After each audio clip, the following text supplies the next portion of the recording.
one. Yeah, ready to go. So we'll open the back door. To open the back door, we just pull on the lever, put our hand at the top of the hood, and just let it slide up by itself, and it's going to open up all alone. And we start the inspection from the left to the right. Check all engine components and make sure that everything is solid. If there's any engine components that I can see that is loose to the point of breaking away, we must repair it before going out on the road. Engine oil was checked this morning, and transmission oil was checked this morning. They're in proper order. We check the compressor, make sure it's solidly attached. If the compressor is loose to the point of breaking away, it's a major defect. I also check my power steering, turn it to the right, and just lift up and check the liquid, make sure that it's at the recommended level, which it is. If it is below the recommended level, that will be a minor defect. That completes the engine compartment. To close the hood, we just push up, push on the lock, and bring it down, hold it back, make sure that it does not gently down, and go up to the front of the vehicle. Put our accessories on with the lights and four-way flashers.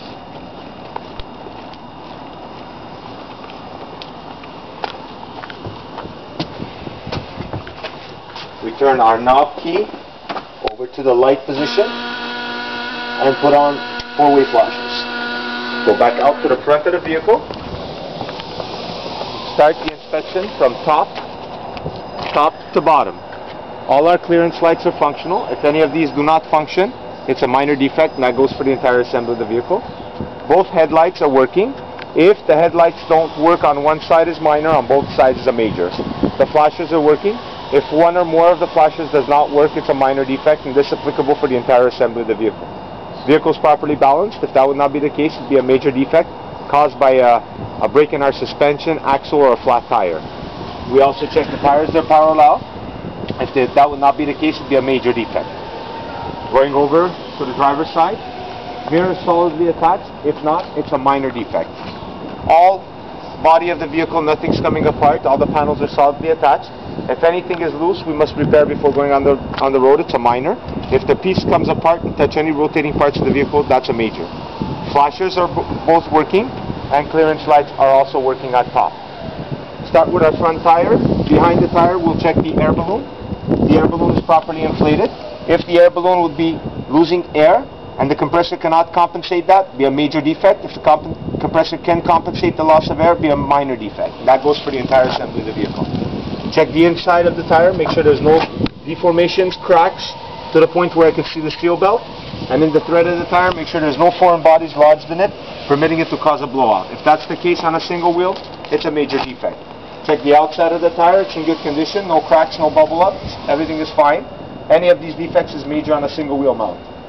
If any of the tires, whether it's a single or double, has any loss of air or flat, it's a major defect, and that goes for the entire assembly of the vehicle. The tire does not come in contact with any solid parts of the vehicle, otherwise it's a major, and that goes for the entire assembly of the vehicle. The rim itself is in good condition. It's not cracked, it's not welded. If that would be the case, it would be a major defect. That goes for the entire assembly of the vehicle. All lugs and bolts are present, none are missing. If a bolt is missing, a hole is ovalized, or it's not tight, it's a major defect. That goes for the entire assembly of the vehicle. My valve is not damaged. If it's damaged, it's a minor defect. If there's an air loss, it's a major defect. That goes for the entire assembly of the vehicle. As we go to the double tires, place ourselves to check the air balloon, properly inflated in the front of the side, properly inflated in the rear of the side. Check the double tires, good condition, they are parallel, all around, they're in good condition. No foreign bodies, no cracks, no tears, and no foreign bodies in the thread. If one of the two tires has a defect, it's a minor. If both tires have a defect, it's a major. Except if I have a flat tire, that's an automatic major. My rim is in good condition. My bolts are all present. My valves are fine. And my tires are both inflated. In the rear of the vehicle, top to bottom, clearance lights are working. Flashers are working. Parking lights are working. If one of the two parking lights don't work, it's a minor. Both is a major. License plate is visible, otherwise it's a violation. Vehicle is properly balanced, and tires are parallel. All defects mentioned on the left side are the same for the right side. All panels are solidly attached. Clearance lights are working. Flashers are working. Back of the wheel, air balloon is properly inflated. Air balloon is properly inflated. Double tire mount. Tires are in good condition. They're properly inflated, parallel to each other. No tears, no foreign bodies. The rim is in good condition. All my bolts are present. My valves are fine. Everything's good. The tires don't touch anything.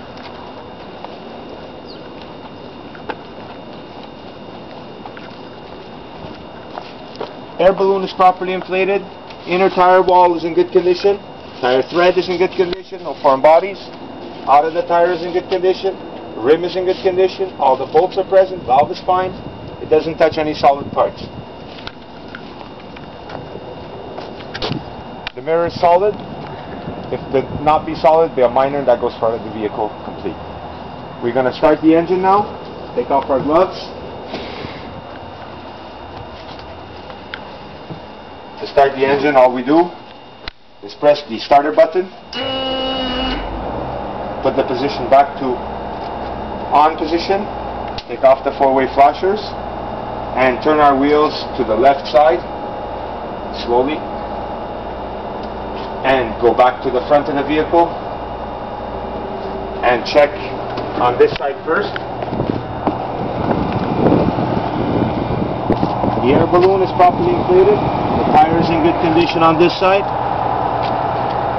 Check the other side.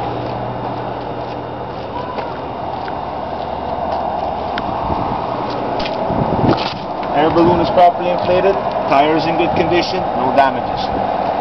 Now we tell the evaluator, you're pointing the camera down. Tell the evaluator to go back in the back, go check our four-way our flashers to the left, our flasher to the right, and the brake lights. So we're going to go inside and the evaluator goes out to the back.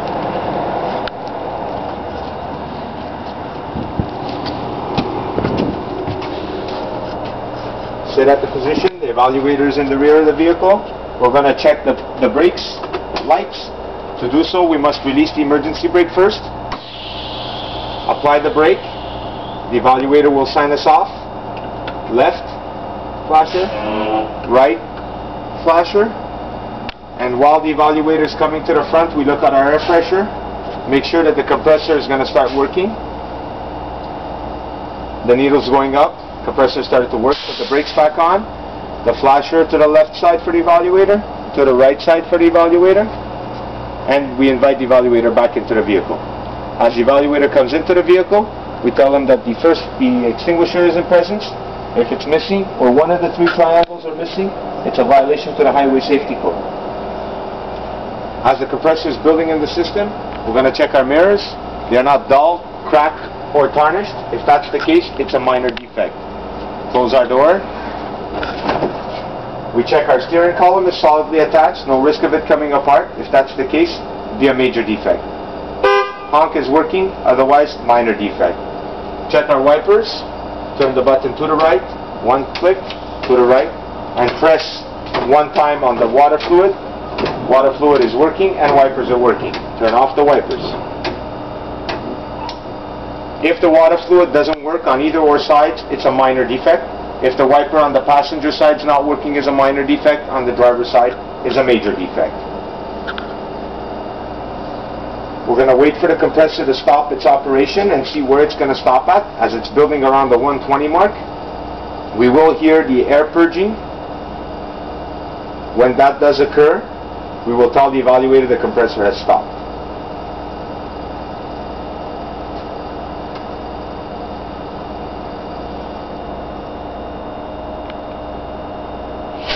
And the compressor has stopped at approximately 120. If the compressor does not stop between 117 and 137, this is a minor defect. Step 2, shut off motor.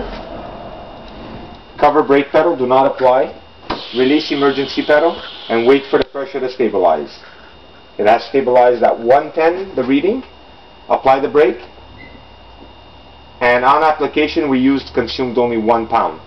If on brake application we consume more than 19 pounds, this is a minor defect, indicating that the brakes would need an adjustment. Our foot is now applied on the brake, with a normal pressure of course, and we're going to check step number 3, which is any loss of pressure in the system. As we listen outside, we hear no loss of pressure. We check our needle and it has not descended. If there's a loss of pressure, then I must keep the brake for 1 minute and observe. If there's a loss of pressure anywhere between 3 and 5 pounds, this is a minor defect. Anywhere over 6 pounds, this is a major defect. And in this case, we have no loss of pressure. We will restart the engine. We put the position to the on. Wait for our 2 lights to shut off on the dash. And now we can start the motor. Now, with the engine running, we will pump the brake, bring the pressure to approximately 90 psi, and we will observe if the compressor starts working. When we get to 90, we keep the brake applied. Hold the brake, observe the needles. As soon as we see the needles starting to rise, we can indicate to the evaluator that the compressor has started. And here they have started. If the compressor does not start at 90, then I will drop the pressure down to 80. If the compressor starts at 80 and less, it's a minor defect. After this check has been done, we're going to check if the compressor efficiency is working properly. With our foot always applying on the brake, the compressor is holding 90 pounds and more. If the compressor cannot hold 90 pounds, this is a major defect. The foot is always on the brake during the tests, and the emergency brake is always released. We will do our last step by checking and pumping our brake to see at what pressure the low pressure indicator will come on. If the low pressure indicator comes on anywhere below 55 pounds, it's a minor defect. And in this case, it's on at 80 pounds. Put our brake back on. Release the brake pedal. We will select the drive button. We will check if the emergency brakes are holding. And they are holding. If the emergency brake does not hold back the vehicle, this is a minor defect. Apply the brake. Remove the emergency brake. We will check now if the wheels are being released from the rear. If they do not release, partially or complete, it is a minor defect. So my wheels are already turned to the left. I will release the brake and look at my left mirror. I see that the wheels are releasing properly and turning freely. Over to the right side, I look at my right mirror and I see that the wheels in the rear are releasing. And at the same time, I just noticed that my power steering is operating. If my power steering does not operate, this would be a major defect. If my wheels do not release, this would be a minor defect. Emergency brake back on. Release the brake pedal. Buckle our seat belt. We have detected no defects on the vehicle. We are ready to take the road. Okay. So if you want to just rewind and see if it's giving you anything, I'm going to go park this back inside. So you had, how long did it last? It showed me on the camera? 12 minutes, 53 seconds. Okay, and you see I went very slowly, I didn't go anything too fast, so it's feasible and realizable in 15 minutes without any problems.